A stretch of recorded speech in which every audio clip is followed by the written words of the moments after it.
শিক্ষা সংক্রান্ত গুরুত্বপূর্ণ আপডেটগুলো পেতে হলে অবশ্যই শুভেন্দু ই একাডেমি চ্যানেলটি সাবস্ক্রাইব করুন। পাশে থাকা বেল আইকনটিতে ক্লিক করে ভিডিওটি বেশি বেশি করে শেয়ার করুন। নমস্কার, আপনি দেখছেন শুভেন্দু ই একাডেমিক ইউটিউব চ্যানেল। খুবই গুরুত্বপূর্ণ একটা আপডেট। এসএসসি মামলায় সুপ্রিম কোর্টের নির্দেশ অবমাননা। তবে কি বিপদে বাড়বে 26,000 শিক্ষক শিক্ষাকর্মীর? যা জানা গেছে দেখুন। 26,000 চাকরি নিয়ে তবে কি সুপ্রিম কোর্টের নির্দেশ অবমাননা করা হচ্ছে? এর ফলে আরও বিপদ বাড়বে এসএসসির। চিন্তায় রয়েছেন শিক্ষকদের একাংশ। সুপ্রিম নির্দেশের পর আপাতত যোগ্য অযোগ্য সকলের চাকরি বহাল থাকলেও সকলকেই মুচলেখা দিয়ে স্কুলে যোগ দিতে হবে বলে জানিয়েছিল আদালত। যদিও সেই প্রক্রিয়া এখনও শুরু হয়নি, আর এর ফলেই বাড়ছে চিন্তা।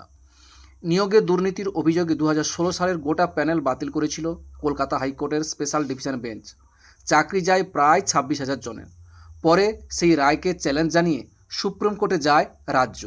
সর্বোচ্চ আদালত উচ্চ আদালতের নির্দেশের উপর 16 জুলাই পর্যন্ত স্থগিতাদেশ দেয়। দীর্ঘ গরমের ছুটির পর 3রা জুন থেকে সমস্ত সরকারি খুলেছে স্কুল।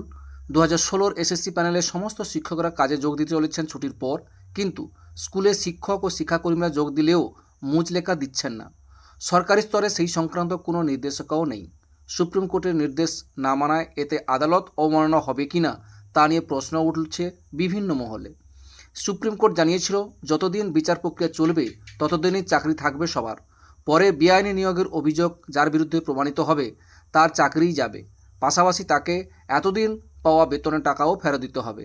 এই বেতন সংক্রান্ত মুচলেখাও দিতে হবে সকলকে। তবে কিসের মুচলেখা সেরকম কোনো খবর আপাতত নেই। কিন্তু কার কাছে জমা দিতে হবে, কে নেবে সেই মুচলেখা? শিক্ষকদের অভিযোগ, এখনও পর্যন্ত এই বিষয়ে শিক্ষা দপ্তরের তরফ থেকে কোনো বিজ্ঞপ্তি প্রকাশ করা হয়নি। সব মিলিয়ে বিভ্রান্তিতে স্কুলের প্রধান শিক্ষকরা। তাদের আশঙ্কা, সুপ্রিম কোর্টের নির্দেশ না মানলে শেষমেশ আদালত অবমাননার দায় তাদের শাস্তি পেতে হবে না তো?